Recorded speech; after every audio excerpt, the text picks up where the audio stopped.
Question number 26, ए कोण दिया गया है 46 डिग्री, ए दिया है 46, BC का अंतः केंद्र I है, तो ये एंगल BIC पूछा गया है, तो 90 प्लस 46 का आधा मतलब 23 जोड़ देंगे तो 113 डिग्री। क्वेश्चन नंबर 27, एक संख्या के 38% और 22% का अंतर, तो 38% और 22% मतलब 16% अंतर दिया गया है 3200, तो संख्या का 15.5% क्या होगा, मतलब 1% तो आ जाएगा 200, 15.5% करेंगे तो ये आ जाएगा हमें 3100। क्वेश्चन नंबर 28 दिया गया है 1/√17 + 12√2, इसका निकटतम मान किसके बराबर होगा, तो इसको लिख सकते हैं 9 + 8 2 गुणे 3 गुणे 2√2, मतलब कि 1/3 + 2√2, स्लाइस करेंगे तो 3 - 2√2 आ जाएगा। √2 का वैल्यू होता है 1.41, यानी कि 2.82 से ज़्यादा आ जाएगा, घटा देंगे तो 0.18 आएगा, लेकिन 18 नहीं दिया गया है ऑप्शन में, 0.17 दिया गया है, 18 से थोड़ा सा कम आएगा तो 17 दिया गया है। क्वेश्चन नंबर 29 दिया गया है A, B व C ने 1:4 में पूंजी लगाकर व्यापार शुरू किया। प्रत्येक 3 माह के बाद A अपनी पूंजी दुगुना करता है और B पूंजी को आधा कर देता है। C में कोई परिवर्तन नहीं होता है, तो हर 3 महीने के बाद ये दुगुना हो गया, 4 गुणे 3 और 8 गुणे 3, ये आधा हो रहा है, मतलब 3 2 गुणे 3 1 गुणे 3 और 1/2 गुणे 3, और ये 12। 3 तो हम लोग हर जगह कॉमन करके काट सकते हैं, 3 काटते हैं, ये रेशियो क्या आ जाएगा, तो यानी कि ABC का जो रेशियो आ जाएगा वो आएगा 2 1 3 4 7 8 15, 4 2 6 1 7 7.5, यानी 15/2 और ये 16, मतलब 30:15:32। B का हिस्सा दिया गया है 4,50,000, मतलब 15 के लिए दिया गया है 4,50,000, तो एक के लिए आ जाएगा हमें 30,000। तो पूछ रहा है कि टोटल हिस्सा, तो ये 62/15 यानी 77 के लिए आ जाएगा 23.1 लाख कर सकते हैं, लाख में ही ऑप्शन दिया गया है।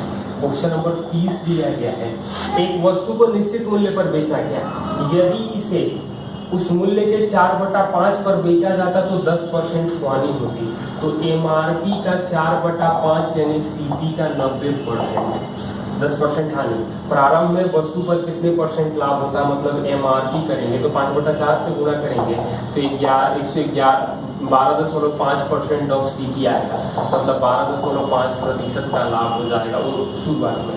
क्वेश्चन नंबर 31 दिया गया है, ये क्वेश्चन मैं बताना चाह रहा हूँ, ध्यान से आप लोग देखना। 0.013 का क्यूब प्लस 0.007 इंटू 0.000049, मतलब वो 0.07 का क्यूब ही है, बटा में 0.07007 का स्क्वायर प्लस 0.013 कॉमन कर ले रहा है, तो 0.013 माइनस 0.007 कर रहा है, तो मतलब A³ plus B³ A square plus B square minus AB, मतलब A प्लस B आ जाएगा, तो ये 0.013 और 0.007 जोड़ेंगे तो 0.02 लिखने का कोई मतलब नहीं है, तो 0.02 आ जाएगा। 32 दिया गया है ABCD एक चक्रीय चतुर्भुज है, ABCD एक चक्रीय चतुर्भुज है। इसके बाद दिया गया है कि वृत्त पर बिंदु A और C से बनी स्पर्श रेखाएं एक दूसरे को P पर प्रतिच्छेद करती हैं।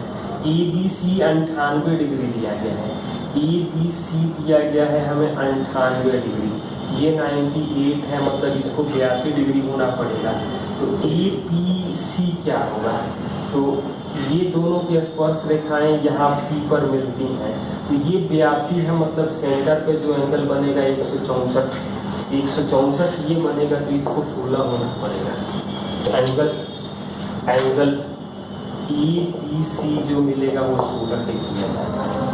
एड्रेस दिया गया है त्रिभुज ABC में AB और AC बराबर है, BAC पर इस प्रकार स्थित है कि BD बराबर BC, BD बराबर BC, BD बराबर BC। AB दिया गया है 12.5, AB दिया गया है 12.5, BC दिया गया है 5। तो CD की लंबाई क्या होगी, BC की लंबाई क्या होगी? मतलब ये अल्फा होगा, ये अल्फा होगा, तो ये भी अल्फा होगा, ये पूरा एंगल जो आ जाएगा वो भी इसके कारण जो आ जाएगा वो अल्फा ही रहेगा। आ जाएगा 180 माइनस 2 अल्फा, और ये भी आएगा 180 माइनस 2 अल्फा। तो अब हम लोग सिमिलरिटी अप्लाई करेंगे तो क्या मिलेगा? तो DC पूछ रहा है, DC मतलब कि DC, तो यहाँ पर आ जाएगा बटा 5 बराबर, ये दोनों बराबर दिया गया है, तो 5 बटा में 12.5 कर सकते हैं अल्फा अल्फा के सामने। तो ये आ जाएगा 5 से भाग देंगे तो 2.5 आएगा, 5 से भाग देंगे तो यानी DC का मान 2 आ जाएगा। देख सकते हैं सिमिलरिटी। क्वेश्चन नंबर 34 दिया गया है, सिंप्लीफिकेशन है, आप लोग कर लीजिएगा। क्वेश्चन नंबर 35 दिया, एक आदमी A से B तक जाता है 40 की स्पीड से और लौटता है 30 की स्पीड से, और कुल 6.3 घंटे लगे, तो बीच की दूरी क्या है? तो 2 × 30 × 40 बटा में 70, टाइम लग रहा है 6.3, मतलब 63 बटा 10। ये तो जाना आना दोनों मिलाकर के मतलब दूरी को आधा कर देंगे, तो 2 से 2 कट गया, 1 1 0 0 तो कट जाएगा, 7 से कटेगा ये 9 बार में, तो 12 × 9 यानी कि एक साइड की दूरी 108 किलोमीटर दिया गया है।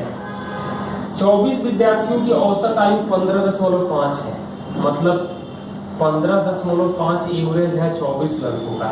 शिक्षक की आयु, सभी विद्यार्थी और शिक्षक के औसत आयु से 24 ज्यादा, मतलब सबके एवरेज को T मान ले रहे हैं, तो टीचर की जो एज आएगी वो T + 24 आ जाएगी। हमसे कह रहा है कि टीचर की एज क्या होगी, तो एक ही टीचर है, तो यहाँ 24 के लिए 24 का डिफरेंस है, मतलब 1 के लिए 1 होगा, तो ये तो इससे ज्यादा होगा, मतलब 16.5 होगा T। तो टीचर की एज जो आनी चाहिए वो 40.5 ईयर आनी चाहिए। 37 दिया गया है, जब एक गोले की त्रिज्या 5 सेंटीमीटर बढ़ाया जाता है तो पृष्ठीय क्षेत्रफल में 704 सेंटीमीटर स्क्वायर की वृद्धि हो जाती है, तो वास्तविक व्यास क्या है? तो यानी 4πr² 704 बढ़ा रहे हैं, जब 4πr + 5 का स्क्वायर होगा तो 4 से भाग देंगे, 4 176, ये 22/7 है, मतलब बटा 7 × 7, तो 22/7 कटेगा, तो ये 8 बार में, तो मतलब r² + 56 बराबर r² + 10 r + 25, r² कटेगा 31, r आ जाएगा 3.1, यानी व्यास जो आएगा वो 6.2 सेंटीमीटर। क्वेश्चन नंबर 38, घनाभ के आकार के एक स्टोर की लंबाई चौड़ाई L और B का रेशियो 2:1 है, ऊंचाई 3.5 मीटर है, और इसके चारों दीवारों दरवाजे सहित क्षेत्रफल दिया गया है 210 मीटर स्क्वायर। तो आयतन क्या होगा?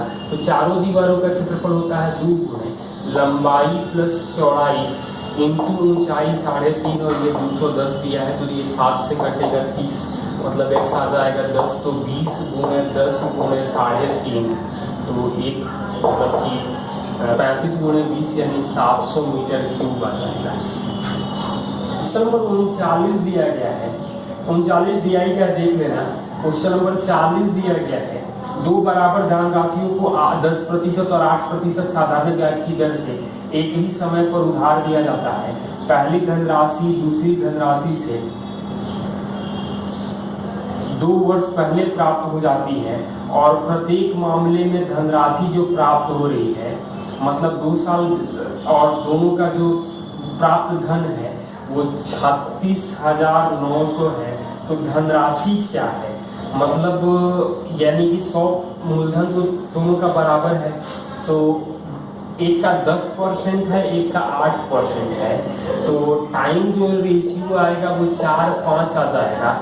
मतलब हम लोग सीधा सीधा कह सकते हैं कि 2 साल का अंतर है, तो ये 8 साल और ये 10 साल, तो 8 साल मतलब 80%, तो 180% 36,900 है।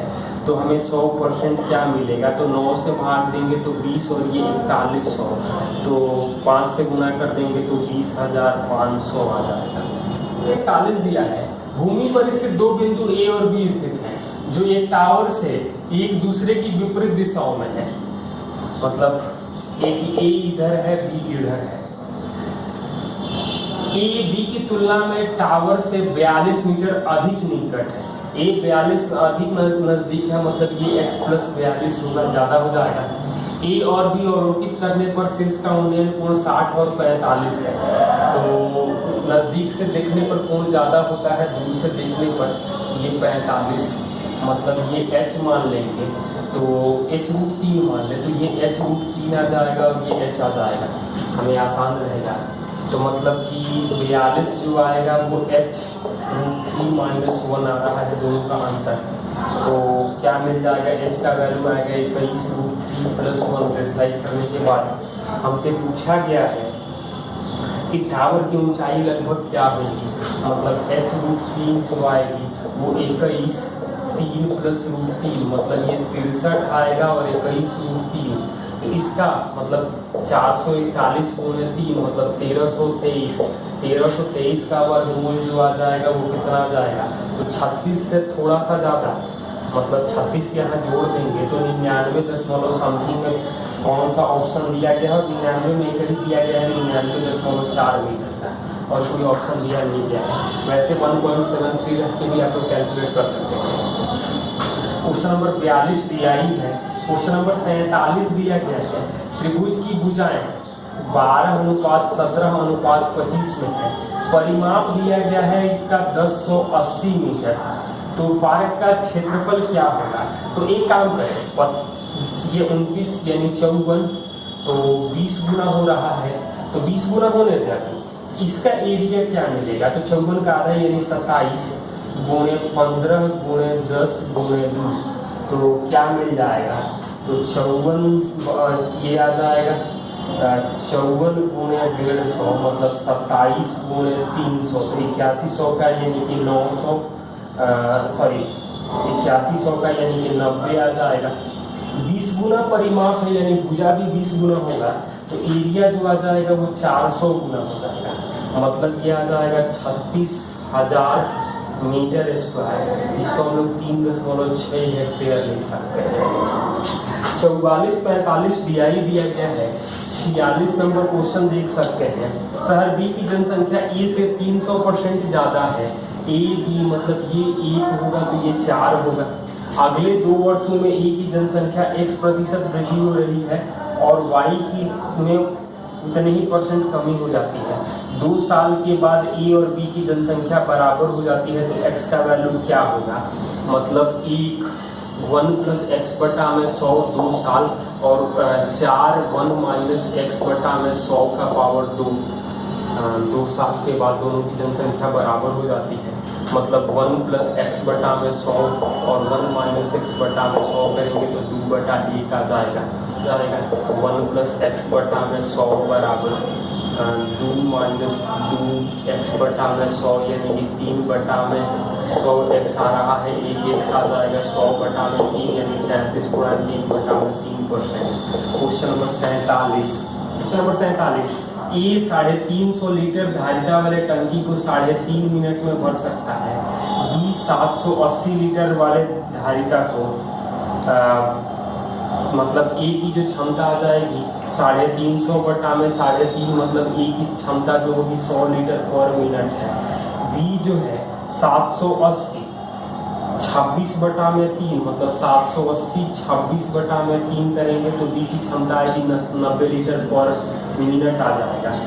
कह रहा है कि दोनों पाइप 1615 लीटर धारिता वाले टंकी को कितने देर में भरेंगे, तो 1615/190 तो 19 से भाग दे तो 10 बार में 19 से भाग देंगे तो 8 5 85/2 यानी कि 8.5 मिनट में टंकी को भर सकते हैं। क्वेश्चन नंबर 48, अभी 6 की चाल से चलने पर 12 मिनट पहले पहुंचता है और 4 की चाल से चलने पर 10 मिनट देरी से पहुंचता है, तो सही समय पर चलने हेतु चाल क्या होनी चाहिए? तो ये हम लोग कर सकते हैं कि 6 गुणे मतलब स्पीड जो होगी 6 और 4 के बीच में होगी, तो 6 गुणे भी, तो 6 माइनस भी 12/60, 4 गुणे भी माइनस 4, और ये 10 मिनट पहले, तो 10/60 होगा, तो 60 तो कट जाएगा, यहाँ से भी कट जाएगा, ये कटेगा 6 बार में, ये कटेगा 5 बार में, 4 से कटेगा ये 9 बार में, और तो कुछ नहीं कट रहा है, मतलब कि 9 भी माइनस 36 बराबर 30 माइनस 5 भी, तो ये आ जाएगा 14 भी आ जाएगा, हमें 66 भी का वैल्यू आ जाएगा 33/7 यानी 4.5/7 किलोमीटर/आवर होगा। या एक तरीका ये है कि दोनों के चाल दिया गया है, लेकिन दूरी पहले निकालना पड़ेगा तब। तो चाल दिया गया है 6 और 4, तो टाइम जो लगेगा 2 3, 12 मिनट पहले 10 मिनट बाद यानी 22, तो एक के लिए 22 है, मतलब ये 44 और ये 66 टाइम लेगा। तो रियल टाइम क्या होगा, मतलब 44 मिनट में पहुंच रहा है, तो 12 मिनट पहले यानी कि रियल टाइम जो आएगा वो 56 मिनट आ जाएगा। दूरी निकाल के 56 से हम लोग 56/60 से भाग ले सकते थे, तो ये भी एक तरीका है। नंबर 49 दिया गया है 1 5 6 3 2 4 1 2 3 4 5 1 3 4 3 5 1 निम्नलिखित में किससे विभाज्य है? ऑप्शन दिया गया है 11 से है लेकिन 3 से नहीं है, न 3 से न 11 से, 3 11 दोनों से, 3 से विभाज्य है 11 से नहीं, तो 5 1 6 6 12 3 15 6 21 3 24 24 और 7, मतलब 3 से नहीं कटेगा 31, क्योंकि ये 3 से कट रहा है, तो 3 से नहीं कटने का मतलब है कि लेकिन कई ऑप्शन और भी दिए गए हैं। 11 से चेक करेंगे तो 4 3 7 1 8 2 10 6 16 1 17 5 3 8 2 8 4 12 12 2 14 4 18 5 23, अंतर तो 6 का आ रहा है, मतलब न 3 से कटेगा और न 11 से कटेगा। ध्यान से देखिए, क्वेश्चन नंबर 50 दिया गया है x power 6 minus 512 y power 6 है, और ये दिया गया है x square plus a y square into x power 4 minus b x square y square plus c y power 4, तो a plus b minus c पूछा गया है, a plus b minus c, तो ये तो लिख सकते थे यहाँ x square minus 8y square into x power 4 plus 8x square Y square plus 64 y का पावर 4, कंपेयर करेंगे तो a आ जाएगा -8, b हमें मिल जाएगा -8 और c आ जाएगा हमें 64, तो जोड़ देंगे तो ये माइनस ही रहेगा, यानी कि आ जाएगा -80।